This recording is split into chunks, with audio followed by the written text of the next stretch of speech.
Okay, we're back. What we are talking about is, of course, the New World Order, and therefore a little bit about just why the old one has not delivered. And the old one has not delivered because the currency for trade that became the dollar, the reserve currency of USA, it had a history of being able to command prices being denoted in dollars for any oil purchases.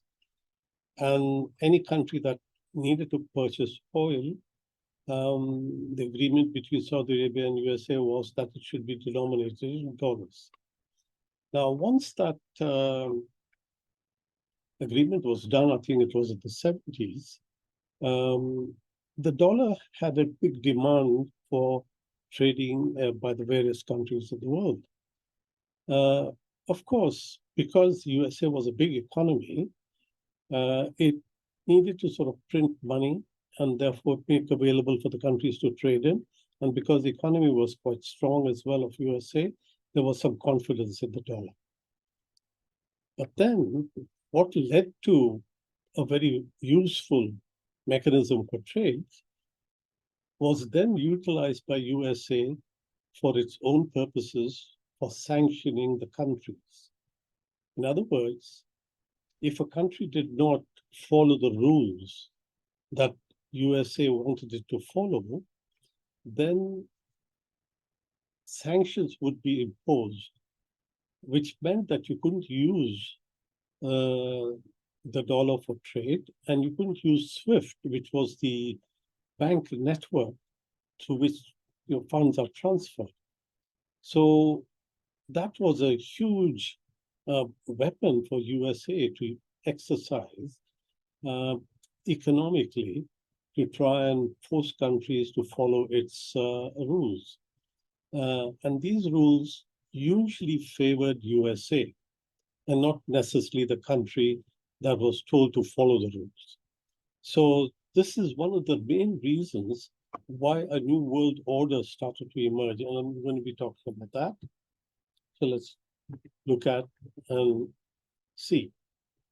So the drivers, if you like, for the new world order is, of course, people wanted to stop using the dollar because that would lead for them to be vulnerable to sanctions. And we are seeing that sanctions can be very, very sort of powerful impact on a country. Like Iran has a lot of sanctions by USA. And of course, at the moment, Russia, because of the Ukraine war, which means that countries don't necessarily like to be told that they would be able to impact their trade worldwide by stopping the use of dollar and not being able to use the SWIFT network either. So now, what was the agenda for USA to follow in the old world order? It was to bring in democracy and, of course, be able to, if you like, prosperity to the poorer countries. But then these noble aspirations didn't quite work out, because in order for this thing to work, you had to have governments that were in place that would do your bidding in the poor countries.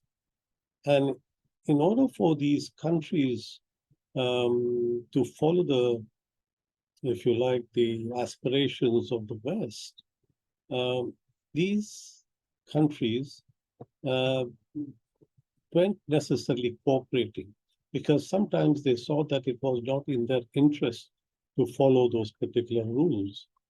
Like, for instance, the example is they would say, IMF would say, or World Bank would say, increase the electricity prices in the country.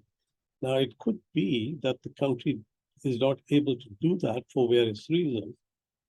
And we are seeing that right now in Pakistan. And we'll come to that a little bit more later on. So there was these pressures in the poorer countries that they did not necessarily want to follow the rules that were imposed by the IMF or the World Bank. So that led to a new grouping, which is what I'm going to be talking about today. Okay, now who are the people, the players, the big players in the world as far as the economy goes is, of course, USA with a total GDP of 25 trillion. And next to that is China, which has 19.9, which is 20 trillion, close to USA now. Just about a generation ago, 40 years ago, it was, very, very poor country. Less, in fact, was being equated to India at that time. When I came here in the late 50s to this country, the comparison was that China and India are at par economically. And because India was going to be a democracy, it was going to surge ahead. But what we have seen is the opposite. China has surged ahead and India has stayed put. So you can see the actual model that was pursued in the old world order was not necessarily delivering the goods. Now, let's look at, now here, just to give you an idea about this. With the largest economy and largest nuclear power challenging the current world order and the lack of support from much of the world to maintain it, the future may seem the establishment of a new world order. So this is exactly another, in other words, they're saying there was disorder and chaos being resulting from the old world order. There has been a lot of war going on in various parts of the world. Right from the time, let's say, Vietnam or South Korean War, the Vietnam War, and later on the Iraq, Afghan War, and Libya, Yemen, Iraq, Syria. I mean, think of it, there were wars. And why are these wars? These were wars in the supposed type of enemy that was defined by the USA and by the collective West. Put it briefly, the enemy was socialism or communism. Later on, it became terrorism in terms of Islam and so on. And this resulted in having to go and bring, if you like, a violent end to finish these types of ideas that were emerging in various parts of the world. Now, why were these things emerging in various parts of the world? Why? Because socialism thought it had a much more equitable system. The capitalist system, they said, was not going to deliver in the environment. And of course, Islamic terrorists and all that came into the picture as well, because they had poor people, populations who could sort of be brought together under a religious sort of type of thinking, because these people were less educated and therefore didn't have the wherewithals for education and for development. So the supposed enemy, which I just consider to be embodiment in, say, Russia, it was socialism, China, communism, and in the various Middle East countries as being Islamic terrorism. The war was conducted in these countries as if to fight to bring in democracy and better sort of economic well-being. But in actual fact, it did turn out to be that way. And in order to control the situation, what happened was that these countries started to sort of go their own way. China, of course, and Russia. But in some of the other poorer countries, they could not. So they had some dictators sort of ruling them, which were supported by the West, provided these dictators followed the diktats or the rules that were set up by the collective West and the IMF or the World Bank. So let's see who are the BRICS countries that are formally getting together to be providing this new world order. They're called BRICS, standing for Brazil, Russia, India, China, South Africa, and we have new members who have just admitted last week. Argentina, Egypt, Ethiopia, Iran, Saudi Arabia, and United Arab Republic, Arab Emirates. Now, the surprising members are, of course, Saudi Arabia and Iran, because these were the old enemies historically. But they have come together because they see that economic well-being of their countries is going to be tied to coming together and having some sort of agreement, and not necessarily be held apart in order to serve some other purpose that may be defined as being in the interest of USA and not necessarily in the interest of these two countries. So these are the current members now, but there is a whole slew of them that are waiting to also come in, and let's see who they are. Well, let's also look very briefly as to why any country would want to join BRICS. And the reason that is most primarily in their interest that they specify is for their betterment, economic betterment, and political betterment. They need to not be under the shadow of sanctions. So what we see is that the biggest driver for the New World Order has been to get away from the US sanctions that result from the utilization of the dollar for trade. So that has been the main driver for these countries to come together, to define themselves afresh in such a way that they will be able to conduct their trade in their own interests, not necessarily the interests of USA or the collective West. So this is the main reason. Now, here is the makeup, the IMF, and you can see from the makeup who has the power of controlling this IMF. Now you can see this, USA holds 17% of the control. And then you have these big countries like here, China, only 3.7, although it's very nearly as big now in trade as the economy of China is growing very fast. And yet it has very little say in these organizations. And the same thing applies for these other countries who don't have much say. So USA really runs this. Now, here are the groupings that we currently see. The ones in dark brown and red are these BRIC countries. As you can see, they cover a very large part of the whole world. And the blue is the G7, which is sizable in size as well, but fairly rich because of Europe and USA being huge economies of the world. So that's just giving you an example of how the groupings have now started to emerge, which are comparable and competitive. Now, here is an actual physical representation of the size of the BRICS countries, just the three of them. Now, if you take China, China is as large as USA. As you can see, it's probably a bit larger because it superimposes it, but then of course there's Alaska then. Yet it means it's comparable in size. India is about half the size, the size of USA, and Russia, of course, twice the size of USA. So you can see these big, huge areas of the world are now being part of the BRICS setup. Here is another picture which tells you the BRICS as of July 2023. The old BRICS are the dark blue, Russia, China, and India, and South Africa, Brazil. And the new applicants are the light blue ones.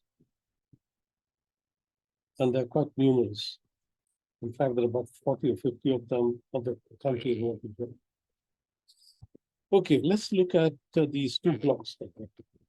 The G7, which is the collective West of rich countries who exert most of the power in controlling the institutions, as we saw in IMF, that US has 70%, China has only about 3 or 4%. So this is giving you an idea as to what the comparable BRICS versus G7 is. Now you can see BRICS is the red one. In terms of GDP, it's still very much smaller than the G7. G7 is this blue here. And in terms of area, you can see the BRICS countries are larger than the G7. We saw that in the map earlier on. And in terms of population, you can see it's much, much larger than the G7. G7 is just smaller here, as you can see. And then, of course, in terms of exports, well, still smaller than G7, but the rate of expansion of these poorer countries is much higher. So very likely it's going to exceed that very quickly. And in terms of imports, the imports as well quite a lot from the G7 countries in many ways. And of course, the GDP per capita is still, in fact, growth rate.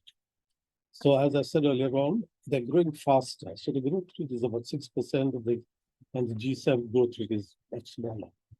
So you can see there is a potential for the new world order grouping of countries to become much bigger, provided they have the mechanisms to be able to carry out their trade in a manner which is much more suited to their countries and not justly suited to the other, which is the New World Order countries, which is the collective West. Now, here is what the, if you like, the comparison between the BRICS and the G7 in terms of their GDP. So until 2020, you could see G7 and BRICS had a similar type of GDP, collective GDP. But then since 2020, the BRICS countries' GDP is expected to be much bigger. I think this was created in 2023. So we are down here. And we see that it has surpassed the G7 GDP as in a collective sense. So the BRICS countries are now beginning to emerge as a fairly powerful bloc. Now, how are they going to deal with the dollar? Because one of the main reasons for them coming together was to try and get away from the dollar. So in order for them to be able to get away from the dollar, they need to have an alternate to go back to use for trade. And what we have here is a rumored introduction of a gold-backed currency. It hasn't come into being as yet because, they're still sort of formulating. And very quickly, I think it's going to start being used. It's a common currency that is collectively at the moment called BRICS coin, although no official sort of designation has been given. And also the fact that BRICS coin is going to be denominated in terms of gold-backed. If you like, gold-backed coins or gold-backed currency. At the moment, dollar is not gold-backed. Therefore, a lot of people are very worried about the fact that their value, which they hold in dollars, will diminish over a period of time because of various reasons. If the economy of USA goes down, and if there's plentiful of dollars and there's no demand for them, and so on. So they're starting to buy gold, and they're starting to use a currency which they hope to call it BRICS coin, I suppose. I don't know what they're going to call it, which is going to be exchangeable for gold. So we have to see that happening before long. One of the things that is being said is, of course, the BRICS coin at the moment, if they plan on sort of bringing this about, it's going to be worth about $55 to each Bitcoin.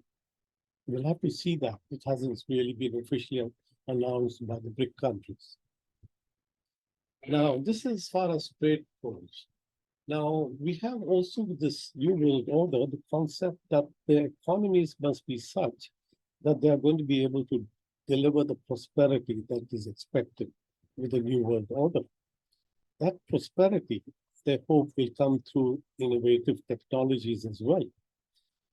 Now, at the moment, because the innovative edge is with the USA and with Europe, if you like, the patents and all that have been sort of filed here, and of course, the resulting products have been sold all over the world, and that has brought in wealth to the collective West. Now, once the innovative edge, if the poorer countries catch up on this innovation skills, then they're going to be able to do the same thing. Come up with products which are going to sell all over the world, and of course, not just sell the resources to get money, but the products that will bring in prosperity as well to the country. So in order for us to be able to see where that matter stands, it's good to see here. Now, you can see this is the poorer world's column, and this is the richer world's column here. As you can see, the US patents, whatever you call them, for 0.6 million filed for the year that it was measured. While at the same time, in the BRICS countries, it is 1.3. So they are sort of starting to catch up and surpass, although they don't still have that edge. Now, if you look at the people, if you like, the payments that are being used in using some of the apps. And in China, there's something called Alibaba, and in the West, we have all these various types of payment schemes, PayPal, and so on, and Visa card. But then, I think if you wait a little bit longer, I think Elon Musk is coming up with an all-in type of app, which will enable you to make payments as well, in addition to being able to communicate social media and any other types of functionality that they're going to be offering, which is going to facilitate the commerce and trade of these new blocs. So already the change has started to make itself visible, as you can see. The BRICS countries are starting to sort of innovate in a big way, led by China, in fact. And that is happening quite a lot. And I told you, I think, earlier on, that when Biden came in, he asked for two reports to be given to him. One is the consolidation or the cumulative sort of summary of the think tanks reports that are operating in the collective West, USA in particular, and to give him a summary of that as to what to do about China. And the conclusion was that there isn't anything you can do about China except to be able to use propaganda, which is what we see at the moment in the media. You know, always decrying China and never talk about any of the good things it does and the progress it has made and so on. And the other report that he had called for was about innovation. Now, it was put together by Eric Schmidt. He was the head of Google at one time, and he consolidated the thinking on this. And he said, in a summary, that if the USA or the collective West continues the way it is, then the BRICS countries are going to surge ahead, and China in particular will overtake USA in terms of innovative skills and eventually the products.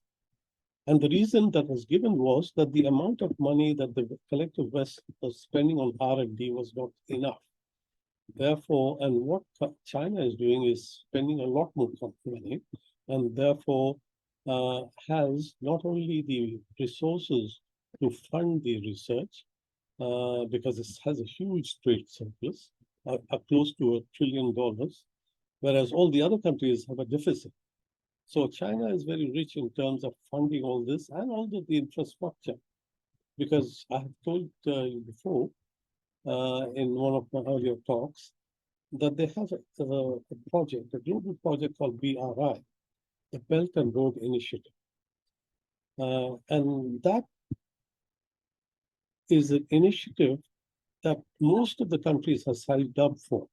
It has been going on for the past 10 years. It is delivering infrastructure to a whole host of countries in the world, up to about 150 of them. Therefore, you can see that the strength of the bloc in terms of BRICS, in terms of China in particular, is surging ahead, while the old world order is not doing what its aspirations were hoped for, that it would sort of continue to lead the world in terms of its capitalism and its trickle-down economics. That model is not delivered. So here we have what I would call the ingredients that have really spelt, if you like, the decline of the old model and the resurgence of the new model that is coming. And this is a graph of the patents that are filed. Now you can see the top line here is USA. They've had the edge of innovation. And the black line here that's going up and up and up like is China. So you can see how fast it's catching up on innovation. So you can see, and these are the other countries. You've got the Japan here in blue, and then you've got Germany here in red, and you've got Republic of Korea here in green. So you can see that China, along with this other sort of countries, Russia and India and parts of the BRICS, they are in a very strong position to be able to call the shots very quickly, to be able to deliver a much more equitable type of model for the world to follow. I'm not talking necessarily here about ideology or anything like that, but really something that works for each country. China, when it goes and tries to build infrastructure in various countries, it doesn't sort of say, well, you've got to have democracy, you've got to have autocracy, or what have you. It says, well, we're going to here to bring about economic well-being. Therefore, a lot of countries say, well, we had different types of, ways of traditions and living style and values. So we would like to continue with that. And China said, yeah, you can continue with that. We are here to improve your economic circumstances by delivering infrastructure. So this is why you've got this new world order through BRICS now and BRI, which is becoming so popular. So I'll stop here and then we'll be able to have some questions, and I'll put those questions to you as well. Okay. Thank you.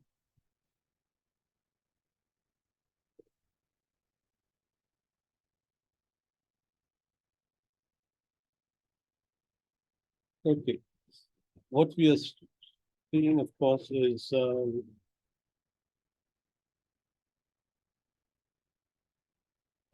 question Q&A.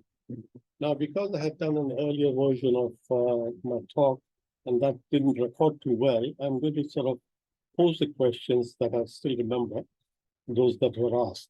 What question that was asked, of course, was if these new institutions that are going to be competing with IMF and World Bank and so on, like the New Development Bank and the AIB Bank and the equivalent of the IMF as well, which has to do with trade imbalances and so on, which that money is still going to be transferred from the richer countries or richer institutions or these institutions to the countries themselves. Now, the old world order had given these monies to the governments. And one of the things that have happened, we've seen in the poorer world, uh, generally the South, is that they have leaders which were corrupt, and a lot of money was misused. A lot of it was laundered away and put into their own banks, and little went into the actual development. So that old model failed in this regard. Now, if the money is going to sort of be given for the new institutions to these countries again, won't the same thing happen? That's the question. And the answer to that question, of course, is that money doesn't get given to the institution by to the countries, but the projects will be conducted by the expertise of the countries that are going to be delivering the infrastructure. For instance, China, in its Belt and Road Initiative, they're creating the infrastructure. They bring in their own expertise, which means that the costs are controlled, the expertise is there, and you have the product delivered. And then the operation of that infrastructure is left to the countries to use it and prosper from. Of course, there are various things that have happened that have not quite worked well. And the question that came up was the abuse could also take place by these countries. The project that was done in Sri Lanka, that has not done well because they were not able to get enough trade to utilize that infrastructure in Sri Lanka. So they couldn't make the payment, so that all that infrastructure has gone back to China, not gone back, but rather China has taken over and is operating. So what we have is that danger still, if the countries who borrow the money and have the new infrastructure brought in and not run properly, and if it's misused, then of course there's danger that it can revert, the control can revert back to the countries like China that built it. Another sort of question that has come up was about the human rights in China. Will the human rights be held not only in China, but in the BRICS countries by this new world order? And the answer to that is, of course, yes. Why? Because the general thinking is if there is a betterment of the economy, then usually the people's freedoms the freedoms are given to the people. Like what has happened in the West, that prosperity came in, the society became much more open, whereas there's a lot of closed society in a lot of poor countries. So the prosperity would lead to better sort of circumstances for the individuals, and therefore human rights would be also helped and so on. Now, one of the things that is a little bit different to the way that China looks at things is that they feel that human rights, as far as individuals are concerned, are okay, but then the more important right is the community right.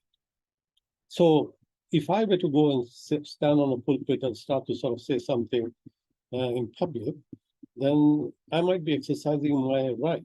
It's a human right to express myself.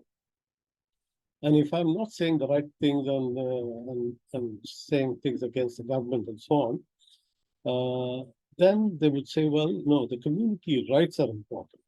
We don't want to disturb the community by individuals sort of, doing all sorts of different type of effort to separate the community with their thinking and so on. So they say that community rights are more important than the individual human rights.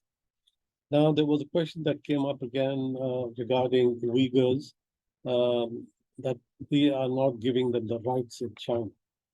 Now, this is again one of those things that again is following in the pattern of propaganda against China a lot. Okay, Uyghurs live in the western part of China, which is very poor.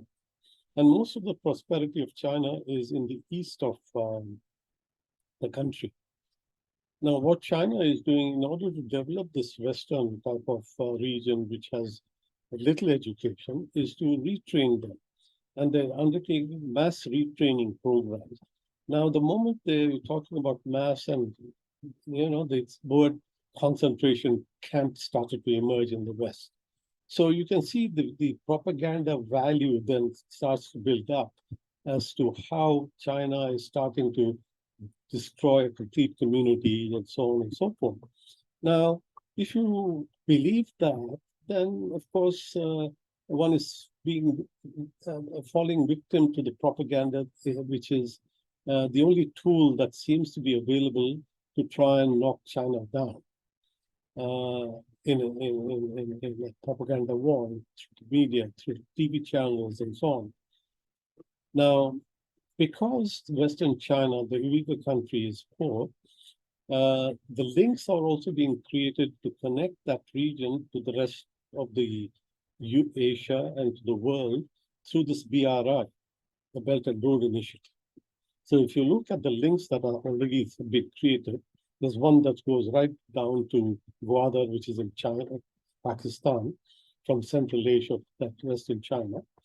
And then, of course, there's links that go from China through Central Asia to Russia, through Europe, through Iran, through all these. So this region will become much more prosperous and therefore uplift the well-being of those countries, of those people, the Uyghurs.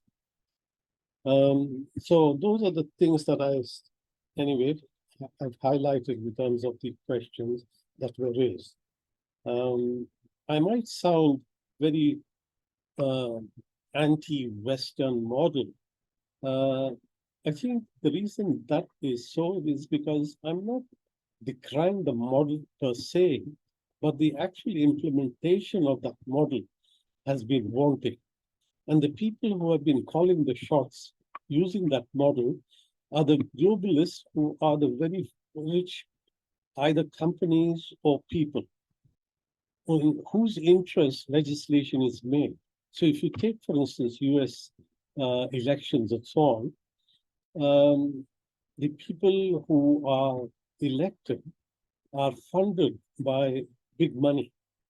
And the big money has their own demands of these people that they've backed. And when they come into the Congress, either in the Senate or in the House, they formulate programs and laws which help these particular big interests. And therefore, the aspiration that was to bring about well-being of the general public, that gets slowed down. In fact, Professor Mobagani is one of those people who mentioned that if you take the wages of the middle class, that hasn't changed very much over the last generation. Whereas if you take in one generation what has happened in China, 800 million people have been sort of lifted out of poverty. Now, how big is 800 million?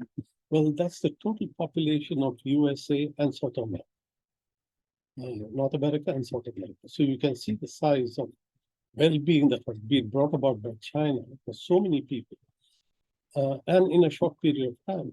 Therefore, that's why I say that one needs to sort of not only just look at the aspirations, but the ability to be able to deliver on that. And what happens in a democratic country is that people who have the strongest voice are the people with the deepest pockets, and they influence the whims and fancies of the people. And we saw that result even in Brexit. Now, Brexit was an emotional sort of decision. And the people who talked about taking back control and how Europe was bad and Brussels was calling the shots and so on, and the people became victims. And therefore, they voted wrong. And we are suffering because of that. And I told you one of the reasons that I sort of talk about my own experience is how my own mortgage charge from last year to this year has gone up by twice as much, from 500 to 1,000 every month. And my service charges for my flat have gone up from 2,200 every year to 4,000.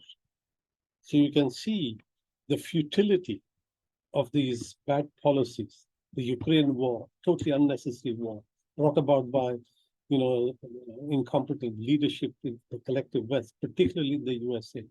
So when I rail against that, I rail against the policies, not against the Western people who I hold very dear to. I live here and I have highest regard for the people. But unfortunately, the people get, if you like, indoctrinated by the media, by the politicians for their own purposes, and by the huge moneyed class that calls the shots, who back the type of legislators that make the laws for their own advantage. Okay, thank you very much. I'll call it closed now, and thank you again for your listening and for your questions. Bye-bye.